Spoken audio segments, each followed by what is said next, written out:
This is the gospel of Jesus Christ according to Luke, the 13th chapter. At that very hour, some Pharisees came and said to Jesus, "Get away from here, for Herod wants to kill you." He said to them, "Go and tell that fox for me. Listen, I am casting out demons and performing cures today and tomorrow, and on the third day I finish my work. Yet today, tomorrow, and the next day I must be on my way, because it is impossible for a prophet to be killed outside of Jerusalem.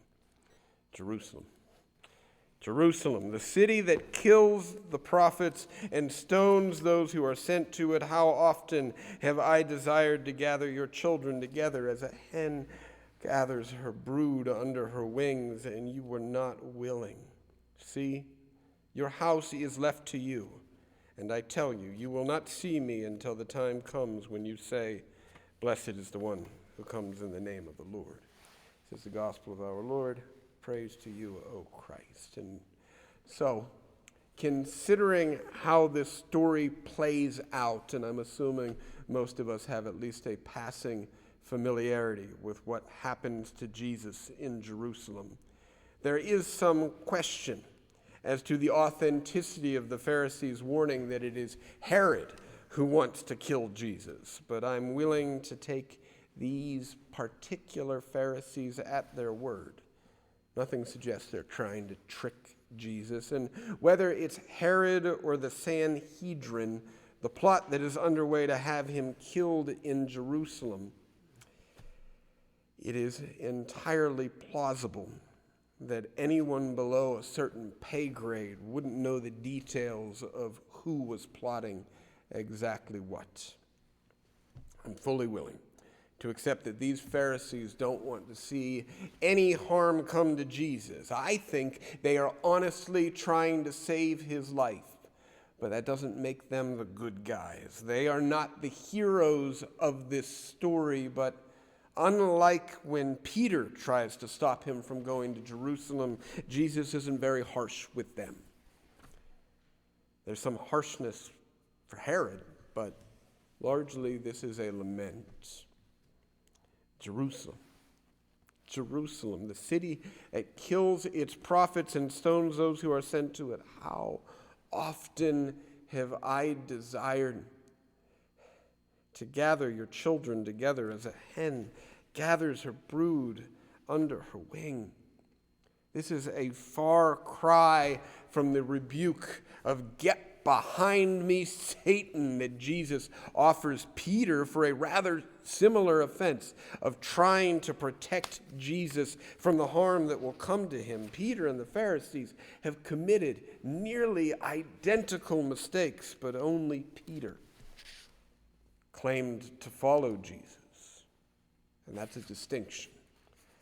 The Pharisees had offered no such devotion. While their aim is equally antithetical to Christ's mission, their concern for this man for whom they have no obligation could even be viewed as ethically noble. They have stepped outside of their circle to try and protect him. Peter, on the other hand, Peter had claimed to lay his stake with Jesus, and that makes the lack of trust in Jesus' plan, the lack of support, a greater offense. I think of Martin Luther King Jr. saying that in the end we will remember not the words of our enemies, but the silence of our friends. How much worse is it when people who claim to support you, people who have sung your praises along the way, disappear the second there are consequences to be paid for that support? How much worse is it when the consequences have actually been drummed up by the zealous support of those who claim to be on your side, and now you are left alone to face them? This is what Jesus was up against with Peter that he wasn't up against with the Pharisees. The Pharisees never claimed to support him. They may even have joined in conversations attacking his ministry as invalid. They may have actively been against him, but still found killing him to be a bit much. They don't want their blood on his hands. So when Jesus tells them to tell that fox that he will be casting out demons and performing cures, he is in some ways informing them that his mission is to care for others. But in another way, he is absolving them of the blood that they think will be on their hands if they don't try to stop him. He is letting them know that he is taking the risk with wide open eyes. It doesn't mean he wants to go to a cross, but it does mean that the risk of the cross must be taken in order to serve the world God so loves. He is letting these Pharisees know that they are under no moral obligation to prevent him from coming to harm Peter. Peter, on the other hand, is under a moral obligation, but not to stop it, not to protect Jesus. Peter is under an obligation to first let Jesus go to the cross for us and then to pick up his own for others.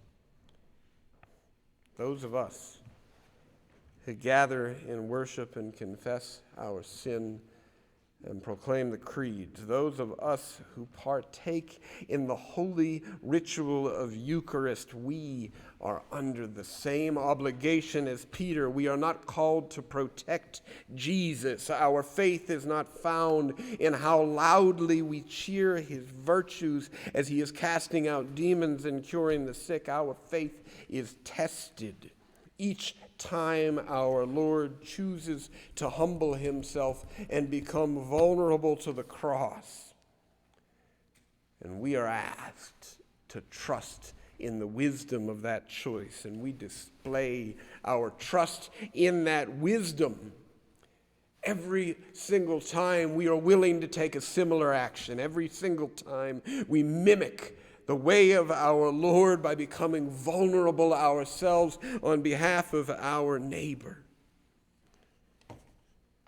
Lent is not a time to point our fingers outward. It is a time to look deeply in the mirror. We shouldn't read this as a judgment on Jerusalem, but instead as an accusation of how many times we have chosen to act as God's courageous defenders instead of allowing him to gather us as a mother hen gathers her brood. How many times have we seen someone try and take a courageous stand for another, and we've been the ones to tell them that I don't entirely disagree with you, but this is going to cause a bigger problem than it's worth. Why don't you be quiet? Let this happen slowly. Just stay away from Herod, Jesus. How many times have we rejoiced over the fact that Jesus took up his cross for us, but decided that in the real world that's kind of a foolish way to behave? Humility, vulnerability, and sacrifice, those are no way to get things done. How many times, despite Christ's example, have we decided that what we really need is a firm hand, strength and power to make things go the way they should? Friends, there are different obligations and expectations for those who claim to follow Jesus and those who don't. But what the Pharisees and Peter both seem to get wrong is that they don't understand the efficacy of sacrifice, because they think the goal is to win, to seek victory. Jesus shows them that the goal is to love. If that means a cross, if that means sacrifice, if that means losing, if we have loved, we have achieved our goal. For the Pharisees, Jesus tells them he knows what he is doing. If they just get out of the way, there's no blood on their hands. For Peter, for us who claim to follow Jesus, he says that we have to not only let him do it, we have to trust him. This is the way it's done. Trust him enough that when it's our turn to be vulnerable for the sake of others, we don't hesitate. We know this is the way it is done. That is the mission.